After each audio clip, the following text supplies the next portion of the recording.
khusus untuk bulan Muharram nanti itu ada puasa sunat yang disebut dengan puasa Asyura. Jadi kita catat tanggalnya, insya Allah nanti tanggal 1 September itu bertepatan 1 Muharram, berarti nanti pas pada tanggal 9, yang paling bagus puasa itu tanggal 9, 10, 11. Kalau tidak sanggup 3 hari, karena kata Nabi SAW, jangan sama puasanya dengan puasa Bani Israel. Khaliful Yahud. Bedakan puasa kamu dengan puasa orang Yahudi. Orang Yahudi itu puasanya cuma tanggal 10 saja. Maka supaya kita beda dengan Yahudi, puasa 9, 10, 11. Kalau tak sanggup 9, 10, 11, pilih 2 hari saja, 9, 10. Nah, ketika Nabi sampai ke kota Al-Madinah Al-Munawwarah, Nabi melihat orang-orang Yahudi di Madinah itu puasa. Di Madinah ada 3 orang Yahudi. Yahudi Bani Nadir, Yahudi Bani Quraizah, Yahudi Qainuqa. Mereka tak makan, tak minum pada hari itu. Nabi bertanya, "Ma hadza?" Hari apa ini? Mereka menjawab, "Hadza yaumun salihun." Ini hari yang baik. Najjallahu fihi Musa wa aghraqa fihi Fir'aun. Hari ini Allah menyelamatkan Nabi Musa dan menggelamkan Fir'aun laknatullah alaih. Maka kemudian mereka bersyukur kepada Allah dengan melaksanakan puasa pada tanggal 10 karena Allah sudah menyelamatkan Musa alaihi salam dan menenggelamkan Fir'aun. Maka Nabi Muhammad SAW berkata, "Nahnu ahaqqu bi Musa minhum." Kami lebih berhak terhadap Nabi Musa daripada mereka. Maka Nabi pun melaksanakan, memerintahkan fa'amara bisiyamihi. Nabi memerintahkan puasa.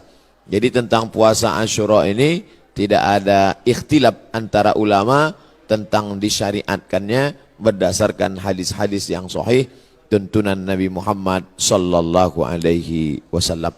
Oleh sebab itu kita yang berbadan sehat, khususnya bagi perempuan yang banyak punya hutang puasa kemarin, dengan berpuasa di Asyura 9, 10, 11, dia sudah bisa mengqadha, mengganti 3 hari puasa yang tinggal. Karena perempuan yang kemarin tinggal puasanya di bulan Syawal, di bulan Muharram, di bulan Ramadan, itu bisa diganti di bulan Syawal sebanyak 6 hari. Orang yang berpuasa 6 hari di bulan Syawal otomatis dapat pahala puasa sunat walaupun niatnya qadha. Begitu kata Imam Abu Zakaria Al-Ansari dari kalangan mazhab Syafi'i yang disebutkan dalam kitab Fatawa Al-Azhar oleh Syekh Atiyah Saqar. Niatnya niat qadha saja, tidak niat sunat. Karena kalau niat sunat qadha tak dapat. Tapi kalau niat qadha maka otomatis pahala puasa sunatnya dapat. Begitu juga dengan orang yang puasa Senin Kamis, niat qadha dia hari Senin, maka qadhanya lunas dan pahala Senin dapat. Niat qadha dia hari Kamis, pahala qadhanya dapat dan otomatis dapat pahala puasa sunat. Begitu juga dengan nanti 3 hari di bulan Asyura, di bulan Muharram itu 9, 10, 11. Niatnya niat qadha. Nawaitu sauma qadha'in. Saya berniat puasa qadha mengganti yang Ramadan tinggal kemarin. Apakah karena haid, maaf cakap, atau karena menyusukan anak, atau karena mengandung anak, atau karena baru melahirkan karena nifas. Maka mesti diganti. Cara yang paling efektif adalah sekali dayung 2-3 pulau terlampaui. Walaupun ini masalah perempuan, tapi laki-laki mesti tahu. Karena semua laki-laki punya istri, punya anak perempuan, punya kakak perempuan, punya adik perempuan. Inilah perlunya fiqhul mar'ah, fikih perempuan. Dengan melaksanakan puasa, badan sehat. Karena ternyata makanan yang kita makan itu banyak bakteri racun di dalamnya. Kenapa padi kita bisa tumbuh tak ada dimakan wereng? Karena ternyata disemprot dengan pestisida. Kenapa buah apel yang kita makan itu tidak berulat? Karena ternyata Ulat tak mau memakan apel karena ada pestisida. Bahkan ikan asin yang kita makan pun itu kena formalin. Makanya tak dikerubungi lalat. Lalat pun tak mau. Kita aja yang mau makan ikan asin tuh. Oleh sebab itu orang yang pandai ditengoknya mana ikan asin yang tak dikerubungi lalat tak dia beli. Walaupun nampaknya segar. Begitu juga dengan ikan. Dulu kita tahu ikan cuma di es saja. Sekarang ikan disiram, direndam pakai formalin. Akhirnya kita memakan racun. Maka muncullah ada kanker darah, kanker tulang, kanker cancer kata orang barat. Tak ada obatnya sampai sekarang. Ternyata penyakit-penyakit ini bisa hilang dengan menerapkan namanya terapi fasting. Fasting artinya menahan makan. Orang barat tak tahu puasa. Mereka tetap makan buah, makan ringan, minum air putih. Tapi mereka tak makan dari pagi sampai siang sampai malam. Ternyata kalau kita tidak makan, maka badan kita memakan diri kita sendiri. Itulah racun-racun hilang di dalam badan. Kalau orang menerapkan terapi fasting tak makan ini selama 8 hari dalam sebulan. Subhanallah, Masya Allah. Ini belum lahir Nabi, belum lahir lagi orang yang menemukan penyakit ini sudah diajarkan oleh Nabi Muhammad SAW. 8 hari tak makan dalam sebulan, Senin Kamis, Senin Kamis, Senin Kamis, dan Senin Kamis.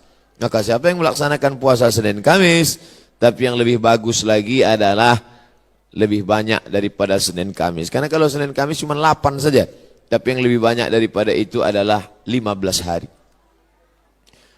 Ahabbus saum ilallah saumi Daud. Puasa yang paling disukai Allah adalah puasa Nabi Daud alaihi salam. Yasumu yauman, puasa hari ini, makan besok. Puasa hari ini, makan besok. Adapun saya menyampaikan tentang puasa ini karena kebetulan kita di hari baik, bulan baik. Bukan berarti saya sedang puasa, tidak. Jadi jangan nanti ketika diajak makan, Ustadz tuh cuma pandai ceramah aja itu. Buktinya dia makan juga. Ini pun ceramah ini tak terlalu lama. Karena tadi saya dapat kabar cepat sikit, kepiting ini udah mau lari gitu. Jadi intinya pulang nanti Bapak Ibu sekalian, Bapak-bapak sampaikan pesan ke istrinya supaya mengganti puasa. Nanti kalau ada yang bertanya, apa isi ceramah Ustadz Somad tadi? Supaya kau ganti puasa.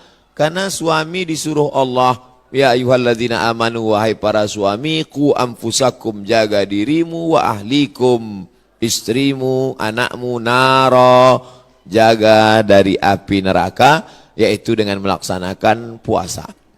Ibu-ibu, perempuan-perempuan banyak tahan makan, tahan minum. Apa nama programnya? Diet. Dia mau diet, kurus. Diet, tahan makan, tahan minum. Tapi orang diet tak dapat pahala. Tapi kalau orang puasa, dua-duanya dapat.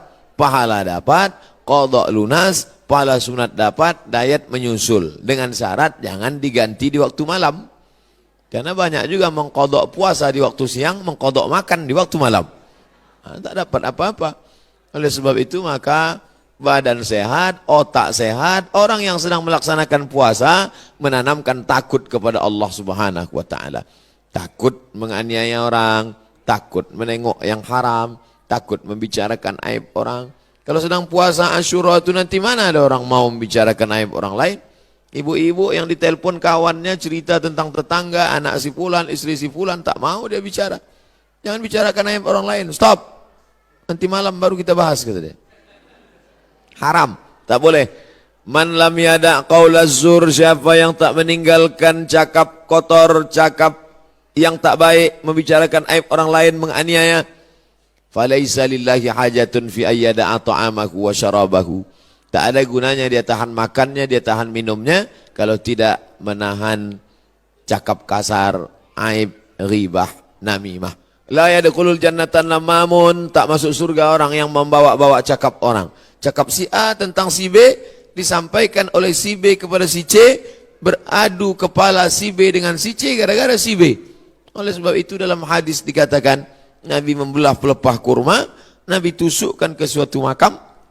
Sahabat heran, kenapa kau tusukkan pelepah kurma itu ya Rasulullah? Kata Rasulullah, ini orang yang di dalam kubur ini sedang kena azab. Azab apa? Azab kubur. Itulah makanya sebelum salam kita berdoa, Allahumma inni a'udzubika min azabi jahannam wa min azabil qabri. Minta jauh dari azab kubur. Kenapa dia diazab kubur ya Rasulullah? Ada dua dosa dia. Yang pertama, kena azab kubur karena namam, membawa-bawa cakap orang. Oleh sebab itu kalau lidah ini terpancing mau bicara aib orang lain, stop. Diisi dengan zikir, tasbih, tahmid, takbir, tahlil. Tasbih, subhanallah. Tahmid, alhamdulillah. Takbir, Allahu akbar. Tahlil, la ilaha illallah. Kalimatani, dua kalimat. Khafifatani alal lisan, ringan di lidah. Thaqilatani fil mizan, berat pada timbangan hari kiamat. Habibatani ilar rahman, disukai Allah. Subhanallah bihamdihi subhanallahil azim. Subhanallah bihamdihi subhanallahil azim. Subhanallah bihamdihi subhanallahil azim. Jadi yang paling bagus diisi pada bulan haram ini, Dzulqa'dah, Dzulhijjah, Muharram, ini adalah puasa sunat. Tapi ada 4 hari di bulan ini tak boleh puasa. Di antara 3 bulan ini ada 4 hari tak boleh puasa. Itulah dia tanggal 10, tanggal 11, tanggal 12, tanggal 13. Kenapa tak boleh puasa? Karena hari raya daging kambing melimpah ruah. Walaupun tak semua bisa makan kambing ini, karena asal ditengoknya, baru menengok bungkusnya aja sudah naik darah tingginya. Belum lagi makan dagingnya. Nah, adapun sekarang inilah masanya membakar kolesterol, membakar karbohidrat, membakar yang kita makan pada saat penyembelihan hewan kurban kemarin. Adapun ibu-ibu, bapak-bapak yang masih banyak daging kurban di freezer itu, sedekahkanlah kepada anak yatim, fakir miskin. Ini udah hari raya yang keberapa ini di bulan Zulhijjah. Sudah mau habis bulan Zulhijjah, masuk bulan Muharram. Tapi kulkas masih banyak yang belum bisa ditutup. Masih menyipak kaki kambing itu lagi. Oleh sebab itu, maka ini menunjukkan kita ini ada sifat tamak. Ada sifat tak ingin rezeki kita itu dimakan orang lain.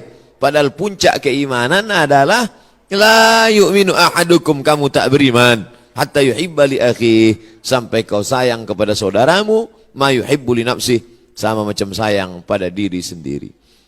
Tak sampai hati kita, makanan itu hanya lewat di leher kita. Kalau enak rendang kambing, gulai, soto, capcay, sop itu di lidah kita, di leher kita, maka kita bagikan kepada yang lain. Makanya kata Nabi SAW, idza tabakhta fa aktsir ma'aha. Kalau kau masak, banyakkan kuahnya. Kita disuruh masak banyak kuah. Untuk apa? Bagi kepada tetangga. Jadi kalau daging tadi tinggal 2-3 potong, masaklah nanti sore, banyakkan kuahnya. Bagikan. Tapi jangan gara-gara ceramah nih, ibu tua asal bersedekah, kuah aja isinya. Apa maknanya? Sedangkan sikit saja dia bisa berbagi, apalagi banyak. Oleh sebab itu maka dalam Islam. Tapi masalah lapar ini tak bisa kita ceritakan. Lapar bukan teori. Tak bisa diceritakan lapar menurut bahasa, lapar menurut istilah, lapar menurut etimologi, lapar menurut terminologi. Lapar mesti dirasakan. Setelah kita rasakan lapar itu, maka muncullah rasa berbagi. Lapar Ramadan sudah lupa, udah agak lama. Ramadan, Syawal, Dzulqa'dah, Dzulhijjah, 5 bulan setelah itu datang kita disuruh mengingat lapar lagi. Itulah dia lapar 3 hari, tanggal 9, tanggal 10, tanggal 11. Ngaji jangan cuma pengajian aja. Pengajian nonton TV, pengajian di YouTube, pengajian sekarang live langsung, cukup. Jangan sekedar pengajian tapi langsung diamalkan. Pulang dari sini, ambil spidol, tengok mana kalender, tanggal 9, tanggal 10, tanggal 11, garis di bawah, puasa Asyura. Andai, maaf cakap, pas tanggal 9, 10, 11, dia haid, maka dapat tetap pahalanya, karena sudah ada niat. Innamal a'malu binniat. Ibu kenapa tak puasa? Mohon maaf, saya sedang halangan.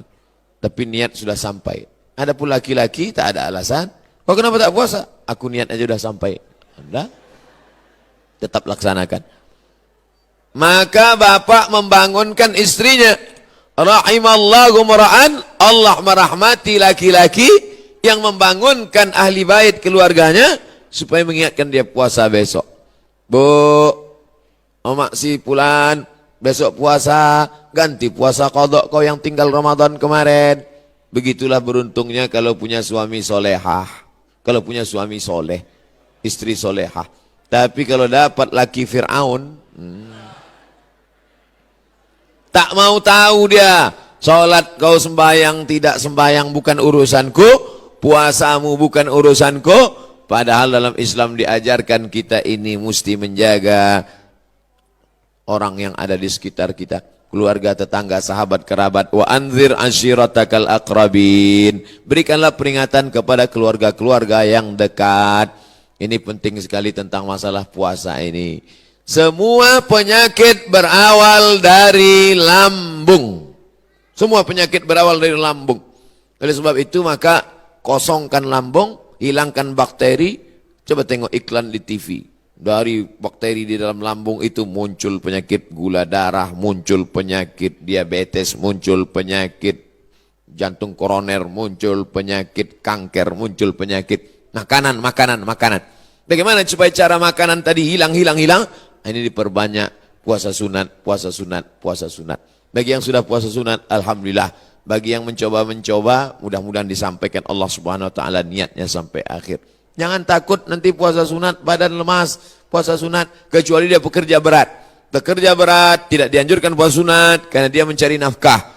Bapak-bapak dari tentara, kepolisian, dia berat tugas. Polisi lalu lintas. Kalau dia puasa tak sanggup. Jangan untuk menangkap, mengembus semprit itu tak sanggup. Sedangkan ini tugas negara. Tugas ini wajib. Sedangkan ini sunat. Jangan didahulukan yang sunat, meninggalkan yang wajib. Pegawai kantor camat disuruh duduk, pelayan masyarakat dari pagi sampai sore duduk. Tidur pula di musola. Orang mau ngurus KTP, akte kelahiran, perpanjangan segala macam. Mana pegawainya? Tidur di musola. Kenapa? Puasa sunat, makan haram. Karena dia digaji oleh negara, APBN, APBD untuk melayani masyarakat. Bekerja itu wajib, sedangkan puasa ini sunat. Ini kalau ada orang model begini, ini orangnya alim tapi jahil. Alim kok jahil? Semangat beribadahnya kuat, tapi tidak punya ilmu pengetahuan. La ilaha illallah. Tapi tengok pangkal ayatnya. Fa'lam annahu la ilaha illallah. Apa makna fa'lam? Berilmu. La ilaha illallah penting, tapi ada ilmu tentang la ilaha illallah. Siapa itu Allah? Awaluddin ma'rifatullah. Perkara pertama dalam agama ini adalah mengenal Allah. Wujud, qidam, baqa, mukhalafatul hawadis, qiyamuhu binafsi, wahdaniyah, qudrat, iradat, ilmun, ayat, sama, basar, kalam, kaji, sifat 20, mengenal Allah subhanahu wa ta'ala.